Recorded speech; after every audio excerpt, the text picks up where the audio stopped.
ರೂಪದಲ್ಲಿ ನಮ್ಮ ಹೋಲಿಕೆಗೆ ಸರಿಯಾಗಿ ಮನುಷ್ಯರನ್ನು ಉಂಟು ಮಾಡೋಣ. ಆಮೇಲೆ ನಮ್ಮ ಸ್ವರೂಪದಲ್ಲಿ, ಅಂದರೆ ದೇವರು ಒಬ್ಬರೇ ಇಲ್ಲ, ಅಲ್ಲಿ ತಂದೆಯಾದ ದೇವರು ಒಬ್ಬರೇ ಇಲ್ಲ. ತಂದೆಯಾದ ದೇವರು, ಯೇಸು ಕ್ರಿಸ್ತನು, ಪರಿಶುದ್ಧಾತ್ಮನು, 3 ಜನ ಇದ್ದಾರೆ. ಒಬ್ಬರಿಗಿಂತ ಹೆಚ್ಚಾಗಿದ್ರೆ ನಾನು ಅಂತ ಬರಲ್ಲ, ನಾವು ಅಂತ ಬರ್ತಾರೆ. ಆರಂಭದಲ್ಲೇ ಪ್ರೇರೆ 3 ಜನ ತಂದೆ, ಮಗ, ಪರಿಶುದ್ಧಾತ್ಮರು ಇದ್ದಾರಂತ ನಮಗೆ ಸತ್ಯವೇದ ಗ್ರಂಥ ಹೇಳುತ್ತೆ. ಅನೇಕರು ಮಹಾಜ್ಞಾನಿಗಳಾಗ್ಬಿಟ್ಟು ಏನು ಮಾಡಿದ್ದಾರೆ, ಯೇಸು ಕ್ರಿಸ್ತನ ಒಬ್ಬನೇ ತ್ರಿಬಲ್ ಆಕ್ಟಿಂಗ್ ಮಾಡ್ತಾ ಇದ್ದಾನೆ. ಬ್ರಹ್ಮ, ವಿಷ್ಣು, ಮಹೇಶ್ವರ, ಆತನೇ ತ್ರಿಬಲ್ ಆಕ್ಟಿಂಗ್. ಏನು ನಟನೆ ಮಾಡುವಂಥದ್ದು ಏನು ಅವಶ್ಯಕತೆ ಇದೆ ಆತನಿಗೆ ಪ್ರೇರೆ? ಇಷ್ಟು ಸ್ಪಷ್ಟವಾಗಿ ನಮ್ಮ ಸ್ವರೂಪದಲ್ಲಿ ಅಂತ ಬರೆದಿದ್ರು. ನಮ್ಮ ಹೋಲಿಕೆಗೆ ಅಂದರೆ ಒಬ್ಬರಿಗಿಂತ ಹೆಚ್ಚಾಗಿದ್ರೆ, ಇದು ಚಿಕ್ಕ ಹುಡುಗನೂ ಗೊತ್ತು ಪ್ರೇರೆ. ನಮಗೆ ಗೊತ್ತಾಗ್ತಾ ಇಲ್ಲ ಅಂದರೆ ನಾವು ನಿಜವಾಗ್ಲೂ ಜ್ಞಾನವಂತರ ಅಥವಾ ಮೂಢರ ಅಂತ ನಮ್ಮನ್ನು ನಾವು ಪರಿಶೀಲನೆ ಮಾಡಿಕೊಂಡ್ರೆ ನ್ಯಾಯ ವಿಚಾರಣೆ ಗುರಿ ಆಗೋದಲ್ಲ ಪ್ರೇರೆ. ಆಮೇಲೆ ದೇವರು ನಮ್ಮ ಸ್ವರೂಪದಲ್ಲಿ ನಮ್ಮ ಹೋಲಿಕೆಗೆ ಸರಿಯಾಗಿ ಮನುಷ್ಯರನ್ನು ಉಂಟು ಮಾಡೋಣ. ಮಂಗನಿಂದ ಮಾನವ ಅಲ್ಲ. ಚಾರ್ಲಿಸ್ ಡಾರ್ವಿನ್ ಹೇಳಿದ ಹಾಗೆ ಮಂಗನಿಂದ ಮಾನವ ಅಲ್ಲ ನಮ್ಗೆ. ಅಥವಾ ಒಂದು ವೇಳೆ ಏನೋ ಕೋತಿ ಥರ ಆಡ್ತಾ ಇದೆ ಅಂದರೆ ನಮ್ಮ ಮನಸ್ಸು ಬೇಜಾರಾಗುತ್ತೆ. ಮತ್ತು ನಾವು ಮಂಗನಿಂದ ಮಾನವ ಅಂದರೆ ಅದು ಹೆಂಗೆ ಸಹಿಸ್ಕೊಂಡಿರ್ತೇವೋ ಜ್ಞಾನಿಗಳು. ಅನೇಕರು ಹೇಳೋಂಥ ಮಾತು ಮಂಗನಿಂದ ಮಾನವ ಅಂತ. ಚಾರ್ಲಿಸ್ ಡಾರ್ವಿನ್ನೇ ಒಪ್ಕೊಂಡಿದ್ದಾನೆ ಬೇರೆ.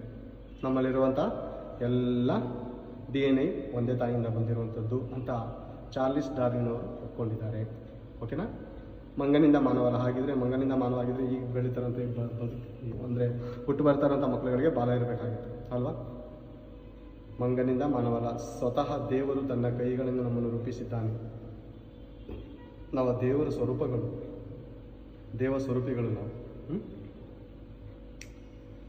ಹೋಲಿಕೆಗೆ ಸರಿಯಾಗಿ ಮನುಷ್ಯರನ್ನು ಉಂಟು ಮಾಡೋಣ. ಅವರು ಸಮುದ್ರದಲ್ಲಿರುವ ಮೀನುಗಳ ಮೇಲೆಯೂ, ಅಂತರಿಕ್ಷದಲ್ಲಿ ಹಾರಾಡುವ ಪಕ್ಷಿಗಳ ಮೇಲೆಯೂ, ಪಶುಗಳ ಮೇಲೆಯೂ, ನೆಲದ ಮೇಲೆ ಹರಿದಾಡುವ ಎಲ್ಲ ಕ್ರಿಮಿಕೀಟಗಳ ಮೇಲೆಯೂ, ಎಲ್ಲ ಭೂಮಿಯ ಮೇಲೆಯೂ ದೊರೆತನ ಮಾಡಲಿ ಅಂದನು.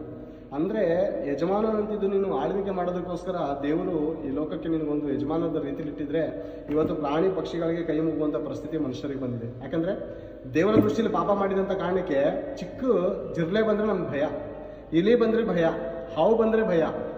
ಅಂದರೆ ಇದ್ರ ಮೇಲೆ ನೀನು ಯಜಮಾನನಂತ ಇರಬೇಕಪ್ಪ. ನೀನು ಇದಕ್ಕೆ ಒಡೆಯ, ನೀನು ಹೇಳ್ದಂಗೆ ಇದು ಕೇಳ್ಕೊಂಡಿರ್ಬೇಕು. ಹೌದಾ? ಹೌದು ಪ್ರಿಯ. ನೋಹನ ಕಾಲದಲ್ಲಿ ನಾವು ಮುಂದೆ ನೋಡ್ಬೋದು. ನೋಹನ ಕಾಲದಲ್ಲಿ ಏನು ಪ್ರೇರೆ, ಎಲ್ಲ ಜೊತೆಯಾಗಿ ಬರ್ತಾ ಇದೆ. ನಾವೇ ಒಳಗಡೆ ಸೇರ್ಕೋತಾ ಇದೆ. ಅಂದರೆ ಅವ್ರಿಗೆ ಕೇಡು ಮಾಡ್ತಾ ಇಲ್ವಾ? ಆ 8 ಜನಕ್ಕೆ ಗಂಡ ಹೆಂಡತಿ, 3 ಮಕ್ಕಳು, 3 ಜನಕ್ಕೆ ಸೊಸೆಯರು, ಹೆಣ್ಮಕ್ಳು. 8 ಜನಕ್ಕೆ ಕೇಳು ಮಾಡಲಿಲ್ಲ. ಅವು ಮಾಡಲಿಲ್ಲ. ಎಂತೆಂಥ ಭಯಂಕರವಾದ ಮೃಗಗಳಿರ್ಬೋದು, ಕೇಳು ಮಾಡಿಲ್ಲ. ಯಾಕೆ? ಆತನು ದೇವರಿಗೆ ಒಳಪಟ್ಟನು, ಆ ಪ್ರಾಣಿಗಳು ಆತನಿಗೆ ಒಳಪಟ್ಟವು. ಈ ದಿನ ಭಯ ನಮಗೆ, ಆತಂಕ. ಯಾಕೆ?